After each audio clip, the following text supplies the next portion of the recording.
Que el Señor les bendiga. Aquí les voy a mandar la prédica que por temas de interferencia no se pudo oír. Igual tengo harta interferencia aquí. Tengo música muy fuerte de los vecinos.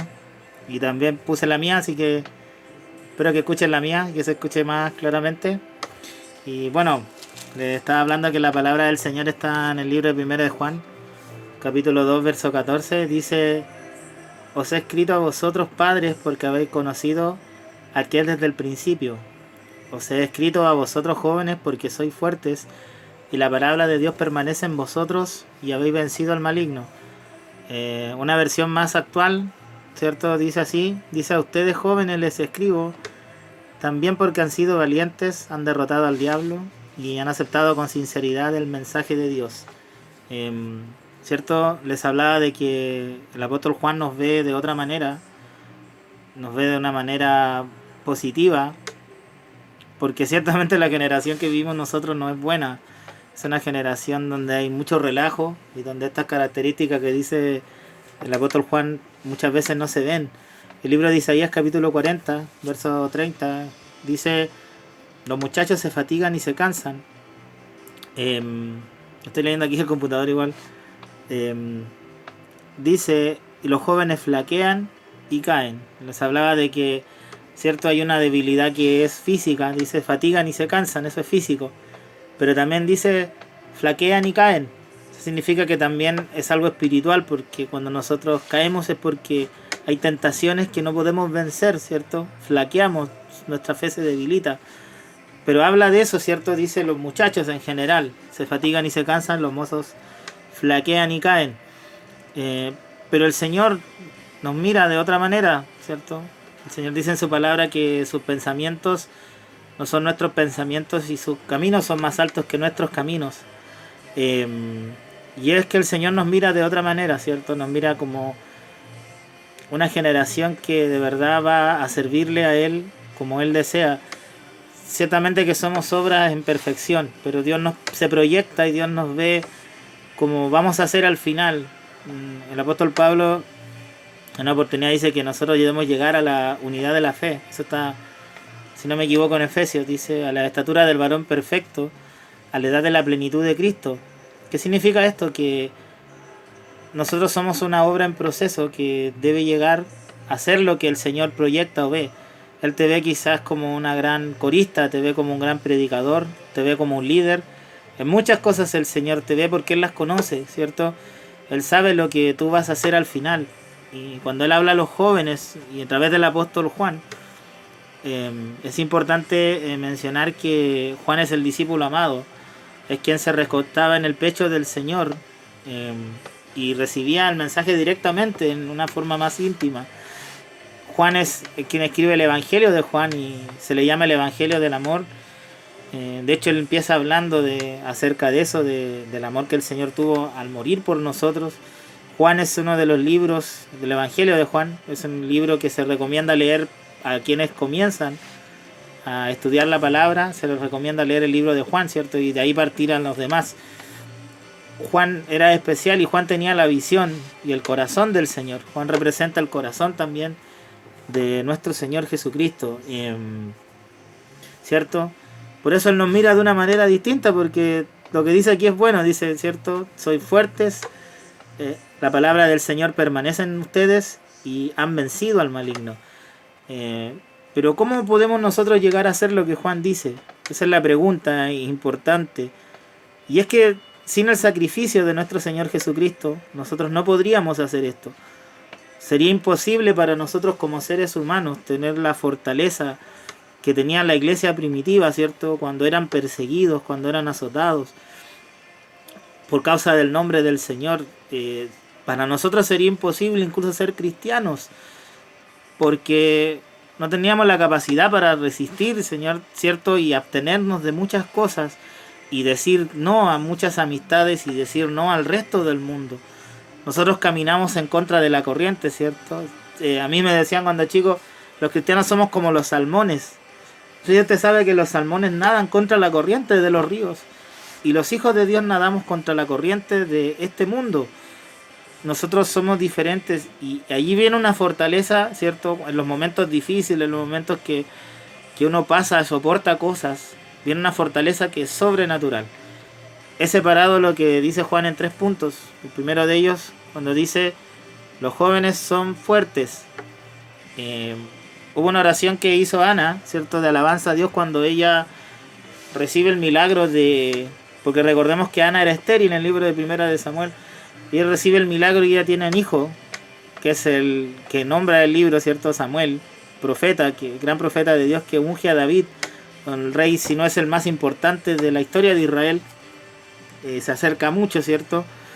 Pero Ana dice esto, en el Primera de Samuel 2, verso 9, dice, nadie es fuerte por su propia fuerza.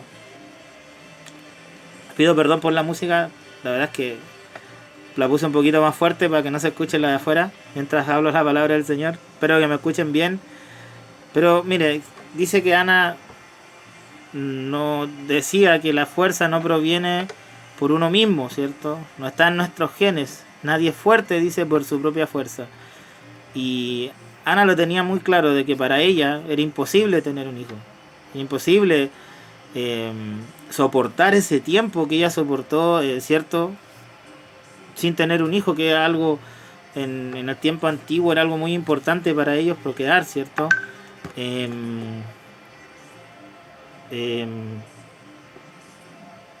¿Cierto? Y ella entendía y reconocía que sin el Señor no lo hubiera podido lograr. El apóstol Pablo en el libro de Filipenses capítulo 4 verso 13, él decía, todo lo puedo en Cristo que me fortalece. Fíjese, o sea, él tenía la seguridad de que Dios estaba con él. Pablo llenó el mundo antiguo del Evangelio, por Asia, por Europa, llevó el Evangelio y cumplió lo que el Señor dijo, ¿cierto? En Pablo se cumple lo que el Señor dijo, o se comienza a cumplir. Dijo que teníamos que llevar el Evangelio a los confines de la tierra, ¿cierto? Ir por todo el mundo, predicar el Evangelio a toda criatura, por todo el mundo. Y Pablo fue el hombre que Dios usó. Pero Pablo también reconocía que él no lo hubiera podido hacer sin la fortaleza del Señor. El segundo punto dice, conocen la palabra del Señor. El Señor le dice a Josué en el capítulo 1, verso 8, ¿cierto? Dice, nunca se apartará de tu boca el libro de la ley, sino que de día y de noche meditarás en él, para que guardes y hagas conforme a todo lo que en él está escrito, porque entonces harás prosperar tu camino y todo te saldrá bien. Me llegan algunos mensajes de ustedes, los voy a silenciar. Lo estoy grabando, así que no.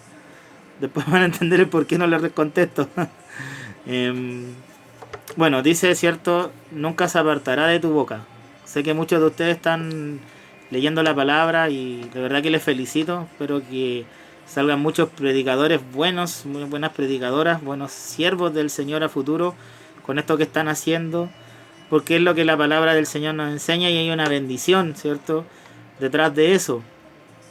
Dice, de día y de noche meditarás en él.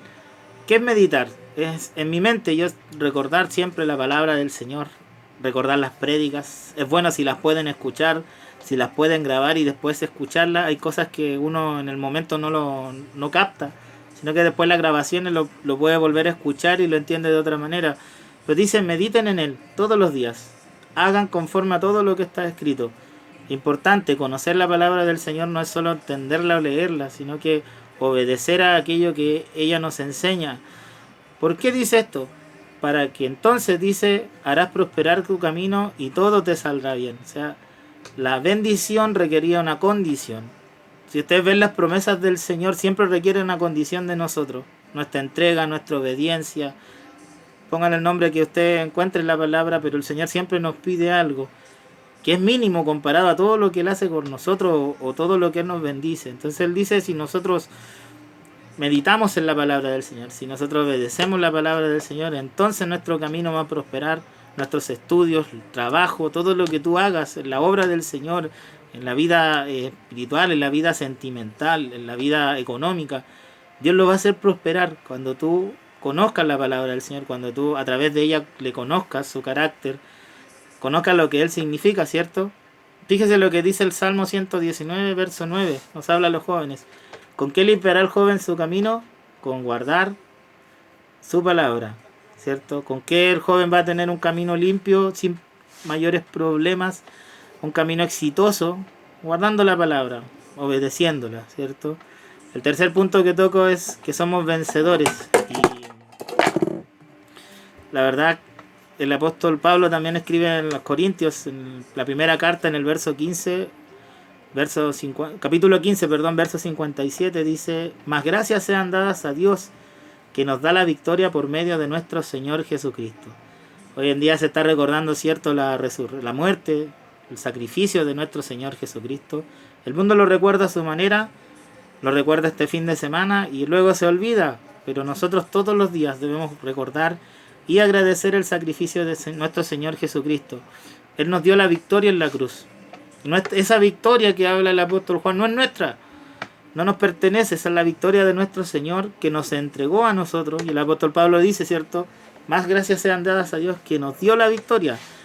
¿Por medio de quién? De nuestro Señor Jesucristo. O sea, todo lo que yo les he hablado, estos 3 puntos, habla de cosas que no hicimos nosotros, sino que Dios hizo por nosotros, ¿cierto? Él nos dio fortaleza.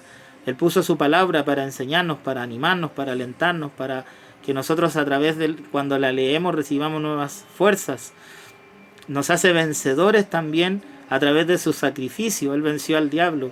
Dice, habéis vencido al maligno. Recuerdo que el Señor le dijo a Pedro, sobre esta roca edificaré mi iglesia y ni las puertas del infierno prevalecerán contra ella. Hoy muchos están en contra de la iglesia, hoy muchos están en contra del sacrificio de Cristo, pero nosotros lo ponemos en alto en este día. Ponemos en alto el sacrificio de nuestro Dios, porque eso fue lo que nos da la victoria. Eso es lo que nos hace fuertes, eso es lo que nos hace guardar su palabra, eso es lo que nos permite tener esta vida en victoria. Y recién le leía, ¿cierto?, lo de Isaías, ya para ir terminando. Dice, los jóvenes, los mancebos, dice, se fatigan y se cansan, los jóvenes flaquean y caen. Pero el verso 31 hace una diferencia, marca un quiebre, dice, pero los que esperan en Jehová tendrán nuevas fuerzas, levantarán alas como las águilas, correrán y no se cansarán, caminarán y no se fatigarán. Fíjese, los que esperan en el Señor, o sea, nosotros, quienes hemos creído, quienes hemos aceptado al Señor, tenemos nuevas fuerzas. No sé ustedes, yo lo he experimentado estos días, que de repente hay corrientes de incredulidad. Hay lugares que el Señor no hacía muchos milagros en la Biblia porque había incredulidad. Pero nuestra fe, hermano, es la que vence al enemigo. Nuestra fe en el sacrificio de nuestro Señor Jesucristo. Nuestra fe en lo que Él hizo, en su victoria en la cruz. En su victoria cuando Él se asciende a los cielos, dice, toda autoridad me da en el cielo y en la tierra. O sea, no hay nada imposible, no hay nada que Él no pueda hacer. No hay nada, joven, que tú no puedas lograr. Por medio del sacrificio del Señor Jesucristo, por medio de su muerte y resurrección, no hay nada que no podamos hacer. Podemos levantarnos, podemos seguir adelante, podemos tomar nuevas fuerzas en este tiempo. Quizás no nos podemos congregar, pero el Señor está aquí contigo, está ahí. Él murió por ti, Él murió por tus pecados, Él pagó el precio en la cruz. Me emociona decir esto, me toca el corazón, porque siento que el sacrificio de Cristo hoy en día no está siendo recordado como debiera ser en nuestras vidas. Todos los días deberíamos levantarnos y darle gracias al Señor por haber muerto en esa cruz, pero también haber resucitado. Hoy muestran a un Jesús clavado en el madero, pero Jesús ya no está en el madero, Él resucitó. La tumba fue removida, la piedra fue quitada y el Señor salió. No hay un cuerpo, no hay nada allí, ¿cierto? No hay un resto óseo, no hay un resto de polvo, ¿cierto? Porque el Señor Jesús resucitó. El Señor Jesús está vivo. Vive en ti, vive en mí, y nos dio la victoria, y nos hace ser, como dijo Juan, jóvenes fuertes, jóvenes que aman la palabra, que conocen la palabra, y lo más importante, que han vencido al maligno. Tú quizás no te sientas fuerte, tú quizás sientas que la tentación te agobia, que no puedes vencerla, ese pecado que está allí, pero sabes, el Señor te dio la victoria. Solamente debemos tomar las promesas del Señor, solamente debemos tomar su palabra y creerla en nuestro corazón, y vivir una vida de victoria y de éxito. Y yo no hablo de éxito de tener más dinero, yo no hablo de éxito de tener mayores cosas, que sé que Dios nos puede dar, sino que el verdadero éxito es conocer a nuestro Dios y llegar al cielo, llegar a su presencia, llegar al día que Él diga, venid benditos de mi Padre. Así que, bueno, yo quisiera orar un momento y darle gracias al Señor por su palabra. Padre, te doy gracias por permitirme hablar tu palabra.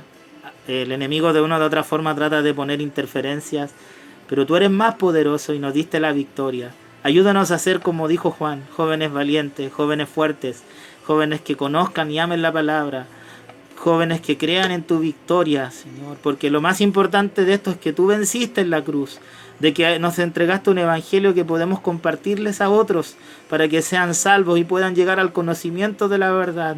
Y en este tiempo que es profético, Señor, estamos viviendo los últimos días, tú levantarás a tus hijos. Veo, Señor, levantarse jóvenes en ministerios, veo cómo tú te estás moviendo y respaldando lo que hacemos, Señor, y hay almas que están oyendo tu palabra, que están escuchando el mensaje. Hoy, Señor, en el nombre de Jesús, estos jóvenes se levantan, nos levantamos con poder y autoridad para hacer tu obra, porque somos, Señor, lo que dice el apóstol Juan: escribo a vosotros jóvenes porque sois fuertes, porque sois valientes, porque la palabra del Señor mora en ustedes y habéis vencido al maligno. Así nos miras tú, Señor, y te damos gracias, que siendo tan imperfecto tú moriste por nuestros pecados. Te pido, Señor, que tú ayudes a cada joven y a quien que oiga este mensaje. En tu nombre poderoso te lo pido, en el nombre de Jesús. Amén.